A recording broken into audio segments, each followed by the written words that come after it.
TV భక్తి సమాచారం WhatsApp ఛానల్లో జాయిన్ అవ్వండి. అన్ని విశేషాలు ఎప్పటికప్పుడు తెలుసుకోండి. నమస్కారం. ఆండాళ్ తిరువలిగలే శరణు. జయ శ్రీకృష్ణ. 23వ పాసురం. ఈ పాసురాన్ని కూడా సింహాసన పాసురం అని అంటూ ఉంటారు. ఈ పాసురంలో ఎంతో చక్కగా అంటే భగవంతుడికి భక్తుడికి మధ్య ఉన్న సంబంధం, ఆ అనుసంధానం చాలా చక్కగా అద్భుతంగా ఉంటుంది. మరి గోపికలంతా కలిసి ఆండాళ్తో సహా అక్కడికి చేరుకున్నారు కదా కృష్ణుడి సన్నిధికి.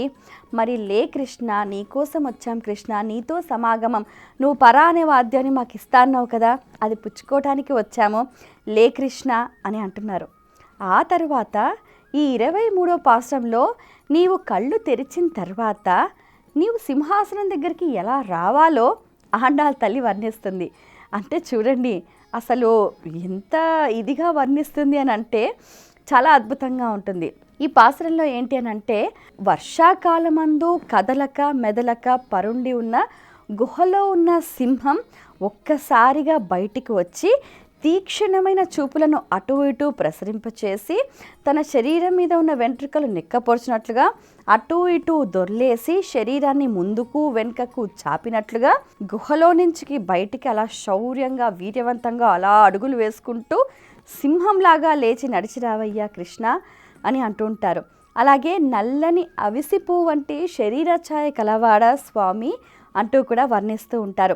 నీవు అలా వచ్చి సింహాసనం మీద కూర్చుంటే మాకు కావాల్సినవేవో మేము అడుగుతాం, నువ్వు అవన్నీ మాకు అనుగ్రహింతువు అంటూ కూడా ఎంతో చక్కగా ఆండాళ్ తల్లి గోష్ఠి కృష్ణుణ్ణి వేడుకుంటారు. చూసారా పరమాత్మ పైన.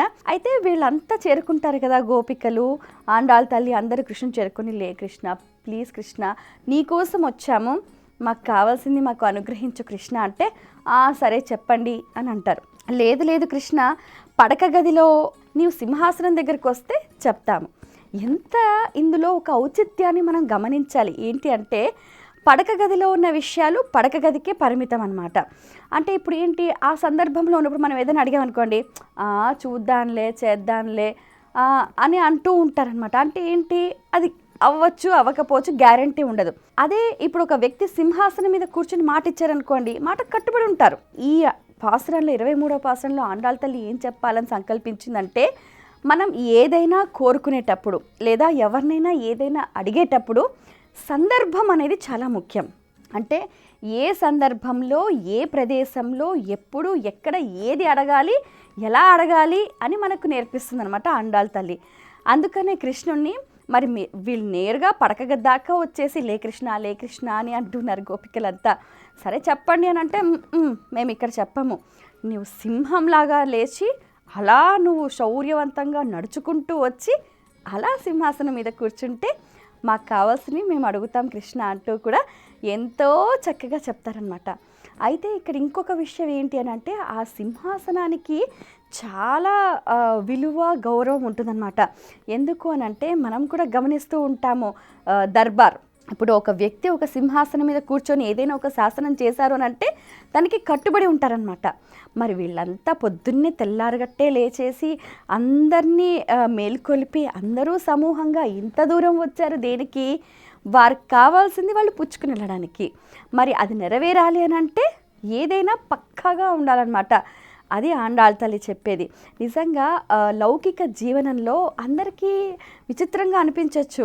ఏంటి పాసురాలు, నిద్ర మేల్కొల్పటం ఏంటి, కృష్ణుడి దగ్గర రావటం ఏంటి, పరావాద్యం ఏంటి. నిజంగా ఎంత చక్కగా ఎంత అద్భుతంగా ఉంటుందంటే ఆ వర్ణన ఒక భక్తుడికి ఒక భగవంతుడికి. ఇక్కడ ఏంటంటే మొత్తం వాత్సల్య ప్రేమ అన్నమాట. వాత్సల్య భక్తి అనేది మనకు చాలా ప్రస్ఫుటంగా చాలా అద్భుతంగా కనిపిస్తూ ఉంటుందన్నమాట. అలాగే ఎవరైనా కూడా జీవితంలో రాజ్యాధికారాన్ని పొందాలి, అధికారాన్ని పొందాలి, సార్వభౌమత్వాన్ని వారు కొనసాగించాలి అనుకునేవారు కూడా ఈ 22, 23 పాసురాల్ని తప్పకుండా పారాయణం చేయాలి. ఇది ఈ పాసురంలోని సారాంశం. స్వస్తి. For more videos like this, subscribe Big TV channel.